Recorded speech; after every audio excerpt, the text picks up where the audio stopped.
¿Cómo recuerda su entorno familiar? Mi familia es natural, tanto la materna como la paterna, natural del pueblo de Maunabo. Aunque yo no nací en Maunabo, porque en ese momento los llamados maunabeños nacíamos en Humacao, me crié toda la vida en Maunabo. Mis padres son ambos del barrio Palo Seco en Maunabo. Y mi entorno familiar, desde mi nacimiento, fue un entorno de mucha unidad entre mis tíos y mis padres. Recuerdo muy bien, ¿verdad?, las visitas familiares a la casa de mis abuelos maternos, donde era el lugar de encuentro común de la familia, donde todos nos veíamos. Mis abuelos maternos eran personas que nacieron a principios del siglo XX, así que ellos vivieron en carne propia lo que era el Puerto Rico agrario, ¿verdad? El Puerto Rico de la necesidad, y donde todos tenían que trabajar desde muy jóvenes. Así que no solamente había ese elemento de unidad entre las familias, sino había una familia que había trabajado duro, que había trabajado mucho. Esos dos elementos, unidos a un sentido de responsabilidad muy grande, creo que formaron mi núcleo familiar. Yo soy el mayor de dos hijos de Carmen Figueroa y de Sigfrido Steidel Ortiz. Mi, mi único hermano, ya fallecido, yo le llevaba 5 años a él, murió cuando él tenía 24 años, era un joven, un niño con necesidades especiales. Eso también marcó mucho de mi personalidad y de mi vida, el haber visto cómo la necesidad particular de un ser muy querido en nuestra familia era el centro de la atención, donde pues era el núcleo principal de la vida de todos nosotros, y ese desprendimiento, esa búsqueda de su bienestar también formó parte de mi vida. Así que viví entre una familia unida, trabajadora, muy responsable, pero muy consciente de las necesidades particulares que tenía mi hermano José Emilio Esteider Figueroa, ya fallecido. Esa fue mi familia. ¿De dónde surge el interés de ser abogado? Yo creo que la escuela elemental, intermedia escuela elemental e intermedia, mis intereses principales eran hacia las ciencias, no necesariamente hacia las ciencias sociales o a la teoría política ni el derecho. No me vi en esos años como abogado. Eh, Quizás tal vez como maestro, porque tenía muchos tíos que eran maestros, pero principalmente fueron las ciencias. Me gustaba mucho la astronomía, me gustaba mucho la ciencia ficción. ¿Cómo me veía? Pues no creo que había definido una profesión en particular. Sí creo que me inclinaba mucho por el área de la ciencia. Cuando vi el derecho como una posibilidad en mi vida, yo creo que muy tarde en mi vida académica. Yo decidí estudiar ciencias políticas, creo que restándome poco tiempo para poder solicitar admisión a una escuela, a una universidad. De hecho, yo supe muy temprano en mi escuela superior que quería estudiar en Río Piedras, en la Universidad de Puerto Rico, porque era el lugar donde yo me parecía que estaba el debate intelectual de importancia en el país, y quería estar allí, pero no sabía que quería estudiar. Fue como unas semanas antes, unos días antes de la fecha límite para solicitar admisión a la Universidad de Puerto Rico, que decidí estudiar ciencias políticas. Y ya estando allí, en la universidad, donde me honré en tener muy buenos profesores, decidí estudiar Derecho. Algunos pensarán que era como un desenlace natural, tal vez hubo algo de eso, ¿verdad? Pero una vez ya en la Escuela de Derecho de la Universidad de Puerto Rico, un nuevo mundo se abrió ante mí. Era el nuevo mundo de la justicia, del derecho, del análisis legal, de la búsqueda incluso de consenso, ¿verdad? Porque en el derecho no todo es blanco y negro, es gris, y a veces para construir soluciones adecuadas hay que acercarse a posiciones dispares a la de uno. Así que, contestando la pregunta, decidí ser abogado durante mis estudios de bachillerato. ¿Cómo fue su experiencia en la escuela de Derecho? Bueno, ¿qué decirle? Yo creo que uno de los grandes retos que tiene una persona que proviene de una familia donde nadie era abogado, hasta el momento que yo decidí estudiar derecho, que proviene de un pueblo donde, que yo recuerde, Maunabo, cuando yo empecé a estudiar derecho solamente habían dos oficinas de abogados. eh, y que venía de una formación académica en la que la metodología de examinar era muy distinta, como son los exámenes en las escuelas de derecho, pues fue muy retante. Esa experiencia, esos primeros años, fue una de aprendizaje eh, de una nueva forma de pensar y de analizar las controversias. Los exámenes no son los exámenes que habían formado a uno en la universidad, que eran exámenes donde uno memorizaba una información y luego ante las preguntas pues exponía una respuesta ya esperada. En el derecho la argumentación lo era todo, ¿verdad? Y los exámenes, la argumentación era lo central para evaluar la aptitud de una persona para poder ejercer la abogacía. Y tuve que hacer esa transformación de mi forma de enfrentar los problemas a una donde conocía la teoría política que decía Locke, Rousseau u otras personas, ¿verdad? Y explicarla, sino a conocer la norma jurídica, tratar de interpretarla, aplicarla a unos hechos y tratar de dar una respuesta jurídicamente adecuada. Así que yo creo que hubo un proceso de transición que fue para mí muy retante. El otro elemento tenía que ver más bien con cómo interactuar con una población tan variada que había en la escuela de Derecho.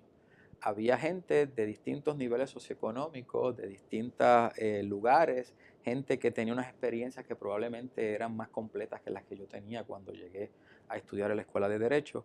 Y aunque puedo afirmar que yo nunca me sentí excluido en la escuela de Derecho, ciertamente había unos estilos de vida que eran distintos con los cuales tenía que comenzar a comprender y aprender a lidiar. Así que esos años en la escuela de Derecho fueron de ajuste personal, de ajuste vivencial, de adquirir, ¿verdad? Nuevas experiencias que me nutrieran para la formación de abogados, a la par que tuve el privilegio de haber tenido muy buenos profesores que sirvieron de guía en esos años tan importantes de formación profesional.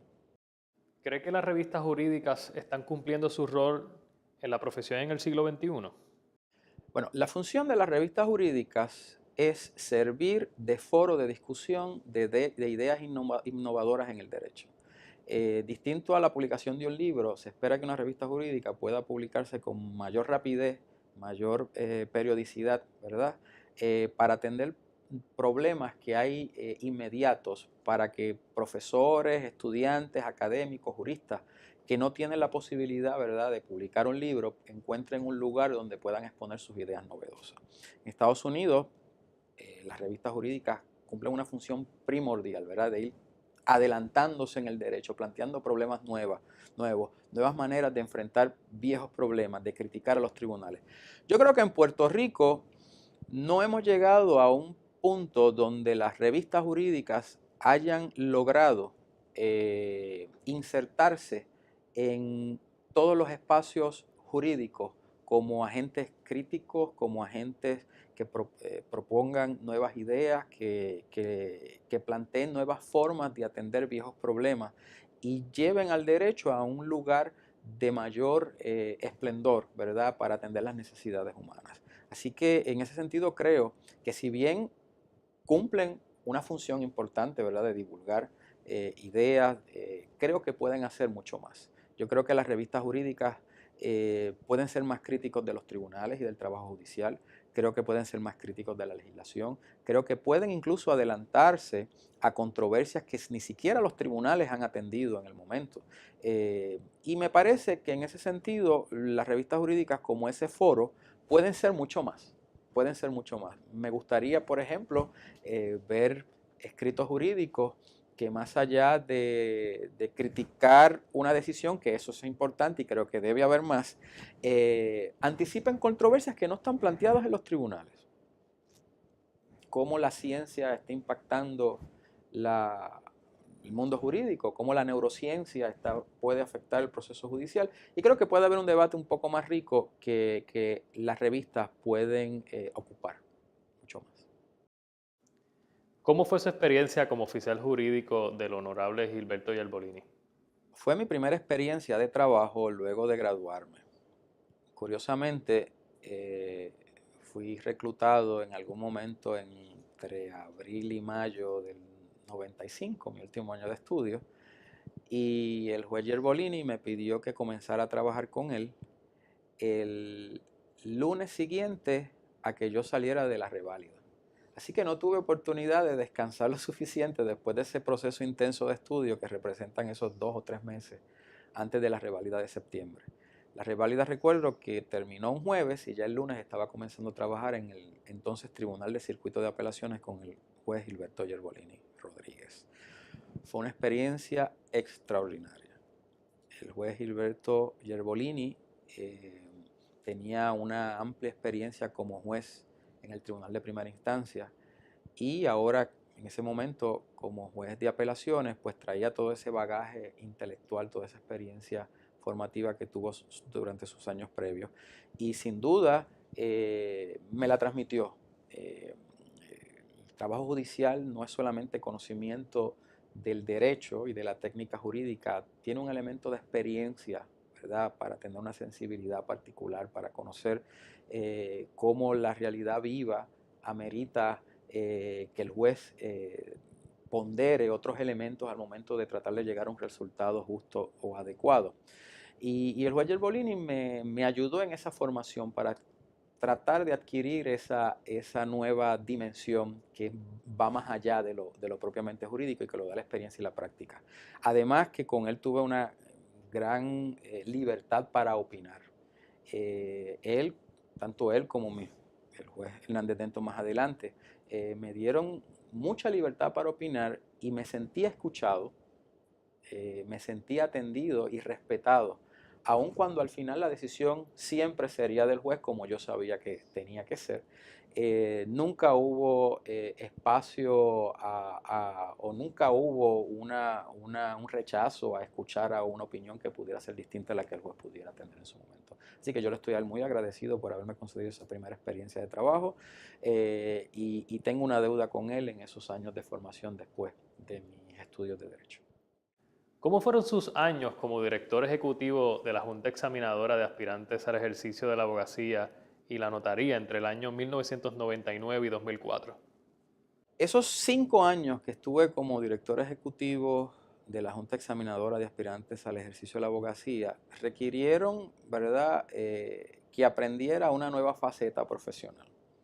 Hasta entonces había trabajado como oficial jurídico primero del juez Gilberto Yerbolini, luego como oficial jurídico del juez Federico Hernández Denton y durante un tiempo como oficial jurídico del juez José Andreu García. Ese era un trabajo en el que proponía soluciones a controversias judiciales y era en cierta medida, ¿verdad?, dirigido por el juez con el que trabajaba. Ya en la Junta Examinadora me tocó hacer otras cosas muy distintas. Por un lado, dirigir los trabajos de un grupo de profesionales muy variados, que eran los que constituían la Junta Examinadora. Eso de por sí era un reto. Yo, que mi experiencia profesional era limitada frente a lo que ellos tenían, pues tenía que tratar a su vez de poder servir al oficio que estaba realizando en ese momento. Por otro lado, tenía la responsabilidad de supervisar un grupo de empleados y eso yo nunca lo había hecho. Así que la Junta Examinadora fue la primera oportunidad que tuve para ejercer funciones administrativas que suponían a su vez funciones de supervisión de empleados. Y eso es un trabajo complicado, porque la función del administrador es no solamente dirigir y distribuir recursos eficientemente, sino también obtener de cada empleado lo mejor que puede dar. Y el director y el administrador tienen a su vez una función de tratar de que cada empleado brille al ejercer su trabajo. Y esa fue la primera oportunidad que yo tuve de desempeñarme en esa faceta que para mí era desconocida hasta ese momento. El saldo final, yo creo que desde una perspectiva puramente individual, pues fue una experiencia más que me ayudó a poder formarme para la vida y más adelante para el trabajo judicial, y es tener esa experiencia laboral distinta a la que había tenido antes. Fue una experiencia muy gratificante, tengo buenos recuerdos de esos años. Debo decir que no solamente lo administrativo era el supervisar y dirigir los trabajos, también había mucho esfuerzo físico porque durante la reválida había que contar exámenes, porque la mejor manera de evitar que se extraviara un examen era contarlos continuamente, y eran, todavía se llaman mamotretos, ¿verdad? Los folletos de exámenes son muchos y había cajas, había que levantarse muy temprano en la mañana para estar a las 5 de la mañana en la junta examinadora para llevar los exámenes diarios hacia el lugar donde se administraban. Así que era agotador durante los días de reválida. Luego bajaba un poco la intensidad durante el periodo de corrección. Pero sí fueron días intensos de aprendizaje y ocasionalmente intensos. Hoy, alrededor del 33% de los estudiantes son los que aprueban la reválida. ¿Puede compartir su parecer sobre por qué esto está sucediendo? Lo cierto es que históricamente el porcentaje de pasantía en los exámenes de reválida de Puerto Rico ha sido un poco más bajo que lo que ha sido históricamente el porcentaje de pasantía en Estados Unidos. Eh, Decíamos o nos parecía que tenía que ver algo con la cantidad de las materias que se examinaban y la naturaleza de nuestro derecho mismo, que es un derecho mixto. Eh, por otro lado, también se había destacado que el porciento de pasantía está correlacionado con la nota de pase. Así que si la nota de pase se aumenta, pues va a tener un efecto en los porcientos de pasantía. No obstante, sí he podido ver que ha habido una reducción en el porciento de pasantía. Normalmente, años previos, el porcentaje de pasantía de la reválida rondaba en septiembre en el 40%, ¿verdad? Creo que este año fue de un 33%. No puedo afirmar que haya algo, porque no estoy allí dentro, no he visto los estudios, que haya influido en que eso sea así. Pueden haber distintos factores. Lo cierto es que la reválida tiene lo que llaman los calibradores, que son elementos, ¿verdad? Ejercicios de selección múltiple que se repiten a lo largo de los años y cuya dificultad ha sido medida de manera muy, muy específica por estadísticos, que permiten nivelar el grado de dificultad de un examen mediante fórmulas psicométricas que son otros los que están mejor capacitados que yo para explicarlas. En ese sentido, en teoría, estadísticamente, una persona que apruebe el examen este año debe aprobar también un examen dado 10 años atrás si se mantiene, ¿verdad? Los parámetros estadísticos estables, y entiendo que ha sido así durante todo ese tiempo. Un factor, pues, ¿qué puede ser? En teoría, porque no tengo datos para decir que lo ha propiciado, bueno, pues puede ser cambios en estructura de la reválida, cambios en la formación jurídica en las escuelas de derecho, cambios en los currículos, cambio generacional del estudiantado, pero solamente estoy lanzando posibilidades. Realmente no tengo una respuesta concreta que pueda explicar lo que usted describe como una reducción en el porciento de pasantía de la reválida en tiempos recientes. ¿Nos puede hablar de su tiempo como ayudante especial del honorable Federico Hernández Denton? La experiencia con Hernández Denton data desde el 1996, cuando comencé con él como oficial jurídico. Luego estuve con él 2 años y varios meses. Luego, cuando fui director ejecutivo de la Junta Examinadora, él la presidía. Así que durante esos 5 años también tuve una relación muy estrecha con él. Y luego, yo siendo director ejecutivo de la Junta Examinadora, él es designado juez presidente del Tribunal Supremo.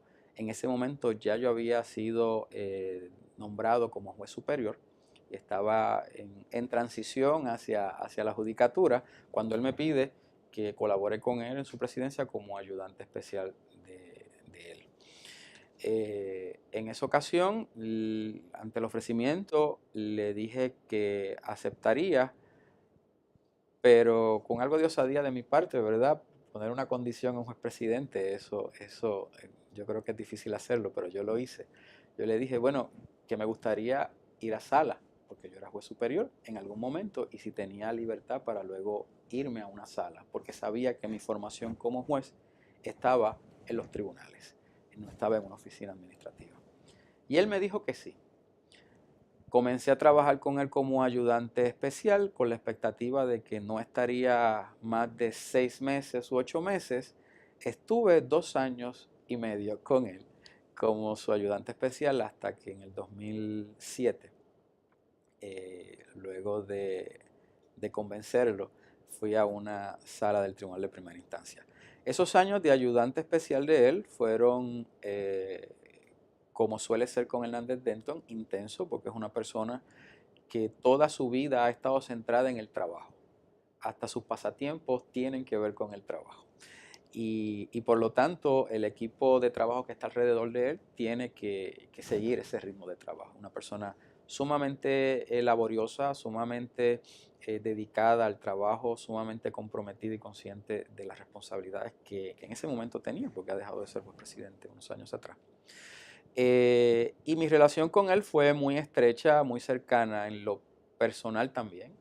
Lo considero uno de mis mentores, probablemente el principal mentor que he tenido en mi vida profesional.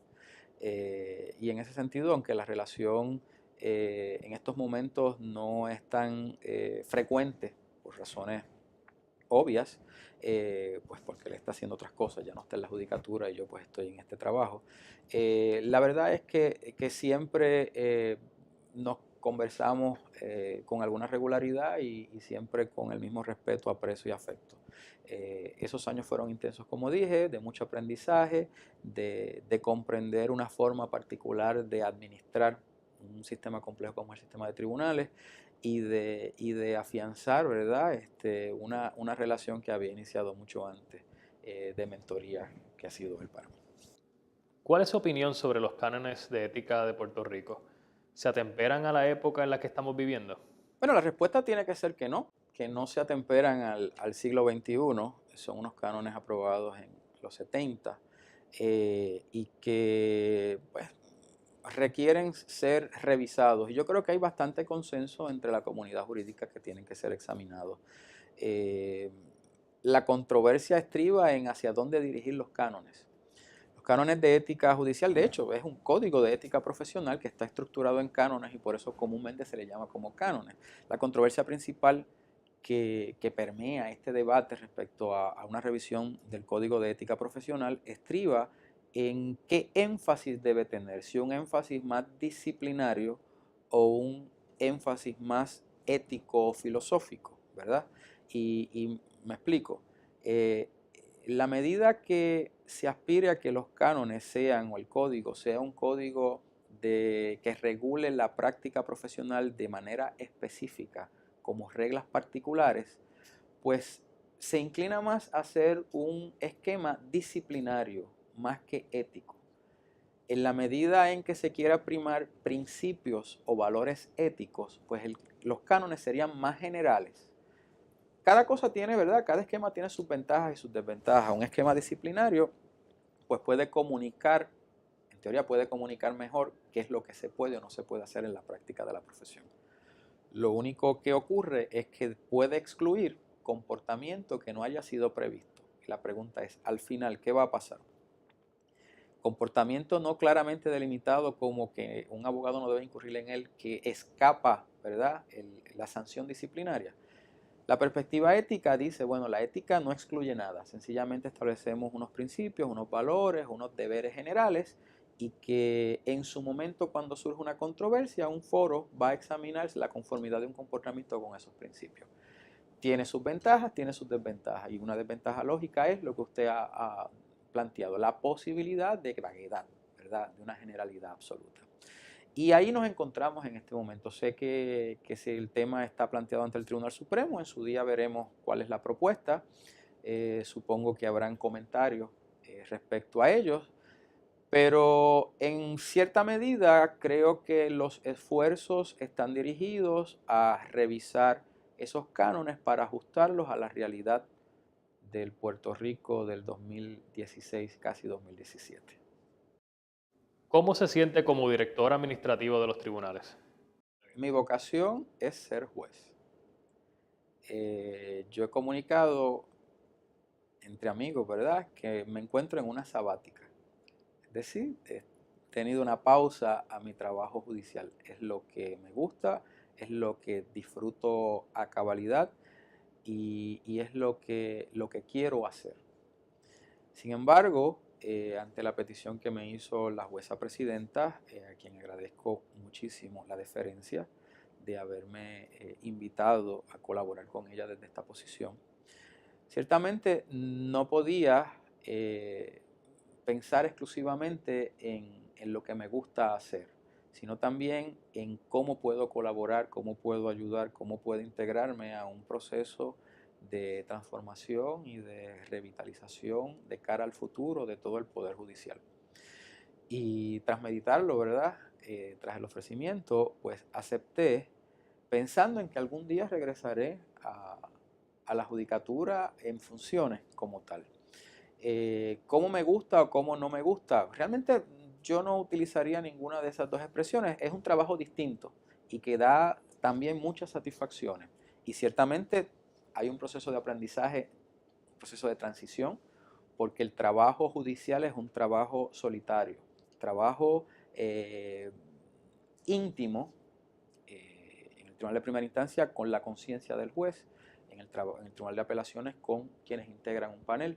Pero aquí es un trabajo mucho más abierto, mucho más vocal, mucho más intenso, diverso y complejo por las dinámicas que hay, por las cosas que hay que atender a diario. Yo llevo apenas poco menos de 3 meses en esta posición, así que puedo decir que todavía estoy en transición del mundo de la judicatura al mundo administrativo pleno, pero contento de que sigo en la rama judicial, contento y entusiasmado con las cosas que la jueza presidenta interesa hacer y por la posibilidad que tengo de contribuir con algunas ideas a poderlas encauzar adecuadamente. ¿Cuáles son sus pasatiempos? Después de este trabajo, que es mi trabajo parcial, comienza el trabajo full time o a tiempo completo, que es con mi hijo, ser padre. Ese es mi trabajo a tiempo completo. Así que en un día normal, después que salgo de mi oficina, estoy con mi hijo y con él comparto todo lo que pueda, aprendo de él mucho. Yo esperaría que él algo aprendiera de mí. Y al margen de esa función que para mí es la prioritaria, pues me gusta leer, me gusta escribir. Tengo algunos proyectos encaminados y no concluidos que no quiero dejar de finalizar en un futuro cercano. Y algo más es que soy músico. Eh, Aunque esa faceta de mi vida está un poco, ¿verdad?, dejada de lado por las responsabilidades. Sí, toco saxofón y ocasionalmente puedo sacarlo y entretenerme en mi casa practicando con él. Así que si algún hobby tengo fuera de mis trabajos a tiempo parcial y a tiempo completo, es la música, la música. Háblenos del apellido Steidel. Pues el apellido Steidel, Steidel es alemán. Como ven, no soy alemán.